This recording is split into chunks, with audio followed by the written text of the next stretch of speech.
వారు ఏం చెప్తారు చెప్పారు, మిగతా సభ్యులు చెప్పిన మౌనంగా ఉన్నారు కదా సార్.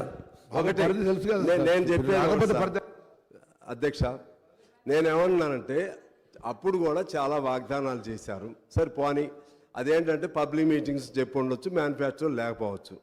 కానీ 3 ఎకరాలు అనేది ఉంది కదా, డబుల్ బెడ్రూమ్ అనేది ఉంది కదా, ఇంకా చాలా దళిత బంధు అనేది ఉంది కదా. నేను అనేది ఏంటంటే నేను దళిత బంధు సార్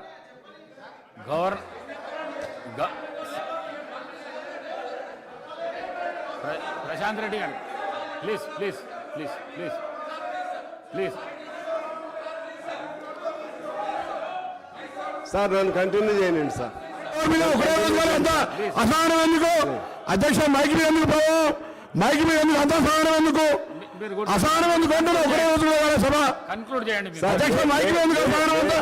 మైక్ సార్ నేను అనేది ఏంటంటే గవర్నమెంట్గా చేసినటువంటి వాగ్దానాలు అమలు చేయమని చెప్పే క్రమంలో నేను చెప్తుంటే వారికి అంత ఆవేశపడితే ఎలా సార్? వారు మీరు ఎక్స్పీరియన్స్డ్ దళిత బంధు కూడా చేయలేదండి, మ్యానుఫ్యాక్చర్ లేకపోవచ్చు. ఎట్లా మీరు సత్యగౌరవమైన మాటలు మాట్లాడకూడదు. మ్యానుఫ్యాక్చర్ లేకపోయినా దళిత బంధు అనేది మీ క్యాచీ వర్డ్. మీరు అన్ని చోట్ల చెప్పారు దళిత బంధు గురించి, బీసీ బంధు గురించి అన్ని చోట్ల చెప్పారు, అవన్నీ చెప్పారు. సరే మ్యానుఫ్యాక్చర్లో ఉందా లేదా అనే పాయింట్ కాదు. అందువలన అసలు మేము చెప్పలేదంటే నేనేం చేయలేను దానికి. అది వదిలేద్దాం. నన్ను ప్లీజ్ నన్ను ఎలో చేయండి. నేను ఇక్కడ సెంటర్లో కూర్చుని ఉండా సార్. నేను ఇక్కడ సెంటర్లో కూర్చుని ఉండా నేను అందుకనే ప్లీజ్ అసలు నన్ను మాట్లాడనీలేదు కదా సార్, నా సబ్జెక్టే చెప్పనీలేదు. నేను మంచి సదుద్దేశంతో సభను ఎలా ముందుకు తీసుకెళ్ళాలి, ప్రభుత్వాలు ఎలా ఉండాలి అవేగా నేను చెప్తుంది. మీరు వినకుండా నేనేం చెప్పాలి? మీరు వినకుండా మీరు ఇప్పుడు అక్బర్ గారు విన్నారు నేను చెప్పింది, విన్నారు. ఆయన ఈ సెట్ ఓకే, మీరేమో అసలు వింటలేదు. నేను కాంగ్రెస్తో స్నేహం లేకపోతే ఇంకోటితో ఎవరితో స్నేహం అని నేను ముందే చెప్పా. ఇక్కడ కూర్చున్నప్పుడు శాసనసభ్యునిగా మాట్లాడతాను, ఒక సబ్జెక్ట్ పరంగా మాట్లాడతాను. అంతేగాని ఇప్పుడు నేను దాంతో స్నేహం పెట్టుకున్నానని మిమ్మల్ని వ్యక్తిగతంగా నేను విమర్శ పెట్టానా? ఇంకోటి ఏమైనా విమర్శ పెట్టానా? నేను విధానపరంగానే మాట్లాడుతున్నా. దయచేసి అర్థం చేసుకోవాలని చెప్పి నేను కోరుతా ఉన్నాను. అదేవిధంగా ఇంకా కొన్ని అంశాలు ఉన్నాయి అధ్యక్ష. ముఖ్యంగా వీటికి సంబంధించి నేను అంటున్నాను, దీనికి మంచి మన రాష్ట్రం తెలంగాణ రాష్ట్రం, అది సౌభాగ్యమైన రాష్ట్రం, సంపన్నవంతమైన రాష్ట్రం. నాకు కూడా తెలుసు ఆ ఇండెక్స్లు మనం పెర్ క్యాపిటాలో నెంబర్ 1, అదేవిధంగా ఎస్జిడిపిలో నెంబర్ 1, ఇంకా అనేక ర్యాంకింగ్లో నెంబర్ 1. కానీ నా అనుమానం ఏంటంటే ప్రతి నెల 1వ తారీఖున జీతాలు ఎందుకు ఇవ్వలేకపోయారు, అది నాకు కావాలి. డబ్బులు ఎటుపోయినాయి. రెండోది స్కాలర్షిప్లు పిల్లలకి స్టూడెంట్స్కి 7,800 కోట్ల రూపాయలు స్కాలర్షిప్లు ఇవ్వలేదు. అది ఎందుకు ఇవ్వలేకపోయారు నాకు కావాలి. అదేవిధంగా గ్రామ పంచాయతీలకి రావాల్సిన నిధులు ఎందుకు ఇవ్వలేకపోతున్నారో అది కావాలి. ఈజీఎస్ ఫండ్స్ వచ్చిన వాటిని డైవర్షన్ ఎందుకు జరుగుతుందో అది కావాలి. అటువంటి మీరు చేయొద్దని నేను చెప్తున్నా. వారు ఏమి తప్పులు చేశారో దానికి మంచి పరిపాలన చేసినప్పుడు కూడా ఇటువంటి కొన్ని తప్పుల వలన వాళ్ళు అధికారం కోల్పోయారు. ఆ తప్పులు చేయొద్దని వాళ్ళకి నేను సూచనగా చెప్తున్నాను అధ్యక్ష. అదేవిధంగా ఇప్పుడు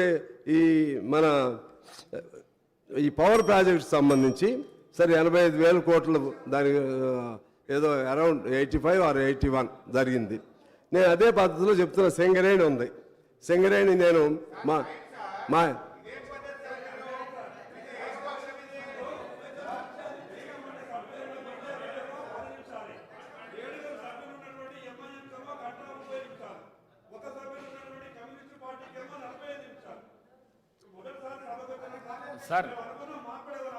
సార్ సాంబశివరావు గారు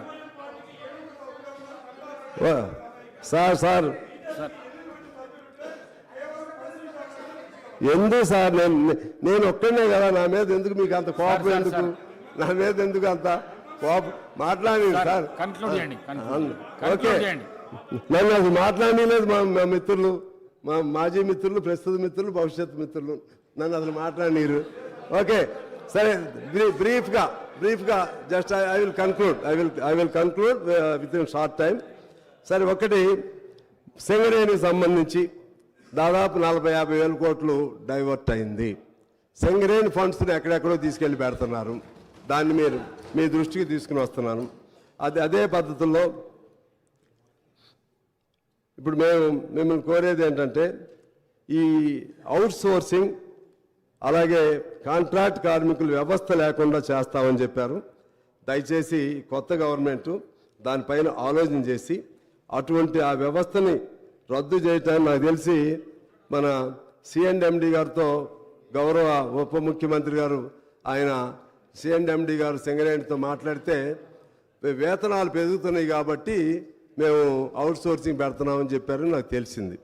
వేతనాలు పెరుగుతున్నాయని కోర్ మెటీరియల్ని అసలు ఎప్పుడు కూడా లోపల కోల్ తీసే దానిలో ప్రైవేట్ వాళ్ళని అవుట్ సోర్సింగ్ వాళ్ళని పెట్టకూడదు.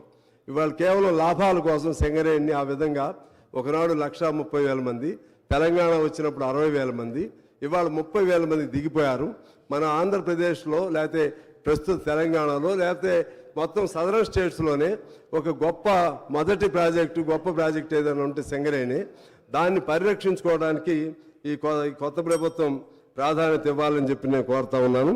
అలాగే ఇవాళ ఆశ, ఏఎన్ఎం, మధ్యాహ్న వర్కర్లు, హమాలీలు, ఆటోలు, ఇప్పుడు ఆటోలు కూడా వాళ్ళు ఏదో యాడ్ స్టేషన్లో వస్తున్నారు, వాళ్ళ కన్సర్న్ కూడా వినాలి, వాళ్ళది కూడా వాళ్ళ సమస్యలు కూడా పరిష్కారం చేయడానికి ప్రయత్నం చేయాలని కోరుతున్నాను. నిరుద్యోగులకు సంబంధించి ఇవాళ నోటిఫికేషన్ వస్తుంది. ఆ నోటిఫికేషన్లో అప్పుడు సంవత్సరం క్రితం ఇచ్చిన నోటిఫికేషన్ ఇప్పుడు కొత్తగా చాలామంది కూడా అప్లై చేసుకుంటున్నారు, మళ్ళీ ఎలిజిబిలిటీ వచ్చిన వాళ్ళు ఉన్నారు, వాళ్ళకు కూడా ఇచ్చి వాళ్ళకు కూడా అవకాశం ఇవ్వాలని చెప్పి నేను కోరుతా ఉన్నాను. నిరుద్యోగ వృత్తిది కూడా మీరు ఆలోచన చేసి ఇక ఆ ఉద్యోగాలు దొరకనటువంటి వాళ్ళకి ఏదైనా అవకాశం ఇవ్వాలని నేను కోరుతా ఉన్నాను. ఆగిపోయినటువంటి పెన్షన్లు, రేషన్ కార్డులని తక్షణం స్టార్ట్ చేయాలని చెప్పి నేను కోరుతా ఉన్నాను. అలాగే వైద్యానికి సంబంధించి ప్రతి జిల్లా హెడ్ క్వార్టర్లో కూడా డయాలసిస్ సెంటర్స్ లేవు. ఆ విధంగా డయాలసిస్ సెంటర్లు ఉండే విధంగా ప్లాన్ చేయాలని చెప్పి నేను కోరుతున్నాను. మన రైతులకు ఇచ్చేటువంటి రైతు బంధు కానీ ఇటువంటి అంశాల్లో కౌలు రైతులను కూడా ఖచ్చితంగా మీరు పరిగణలో తీసుకోవాలి. కౌలు రైతులకు కూడా రైతులకు ఏమేమి బెనిఫిట్స్ వస్తున్నాయో అవన్నీ కూడా రైతులకు కూడా ఇవ్వాలని, ధరణిని మార్పులు చేయాలని చెప్పి కోరుతూ, అదేవిధంగా ప్రతి జిల్లా కేంద్రంలో ఒక ఐటీ హబ్ లేకపోతే ఇండస్ట్రియల్ పార్క్ ఇటువంటి ప్రతి జిల్లా, ఇప్పుడు ఎందుకంటే మొత్తం సెంట్రలైజ్డ్గా డెవలప్మెంట్ జరుగుతుంది హైదరాబాద్లో, అది జిల్లాలకు కూడా కొంచెం ఎక్స్టెండ్ అయితే బాగుంటుంది. డీసెంట్రలైజ్డ్ డెవలప్మెంట్ ఉంటే బాగుంటుంది. ఆ వైపు కూడా మీరు జాగ్రత్త పడాలని చెప్పి నేను కోరుతూ, అమాలీలు ఇటువంటి అసంఘటిత రంగానికి సంబంధించి ఉద్యోగస్తులకు ఎలా నెలసరి పెన్షన్ వస్తుందో ఆ సిస్టమ్ ఒకటి ఉంది. మాకు అవకాశం ఇస్తే ఒకసారి మేము కలిసి కూర్చుని ప్రతి అసంఘటిత రంగంలో పనిచేసి ప్రతి ఒక్కరికి కూడా ఈ 2,000, 3,000 పెన్షన్ కాకుండా వాళ్ళ పనికి తగ్గటువంటి పెన్షన్ వచ్చే పద్ధతుల్లో ఓ ప్లాన్ చేసుకుంటే మీరు చరిత్రలో మిగిలిపోతారని చెప్పి భావిస్తూ, ఆఖరిగా ఈ ఇరిగేషన్ ప్రాజెక్టులకు సంబంధించి మన ఈ దక్షిణ తెలంగాణ పూర్తిగా నిర్లక్ష్యం చేయబడింది.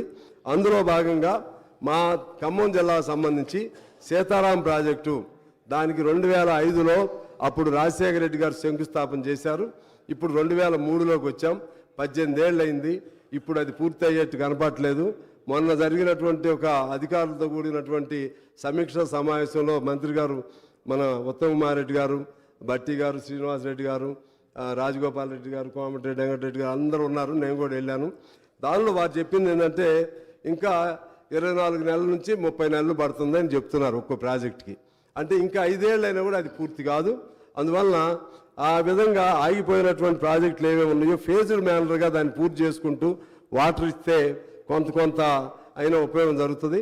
అలాగే ఇప్పుడు మన నెట్టింపాడు, జోరాల, కలవకుర్తి ఇటువంటి కొద్ది ఖర్చు పెడితే అవన్నీ కూడా పూర్తి అవుతాయి. ఆ విధంగా వాటిపైన కూడా శ్రద్ధ పెట్టాలని కోరుతూ నాకు ఈ అవకాశం ఇచ్చినందుకు మీకు ధన్యవాదాలు తెలియజేస్తూ, సహకరించిన మా మా మిత్రులకు కూడా ధన్యవాదాలు తెలియజేస్తూ అందరికీ నమస్కారం. Tea break for 15 minutes.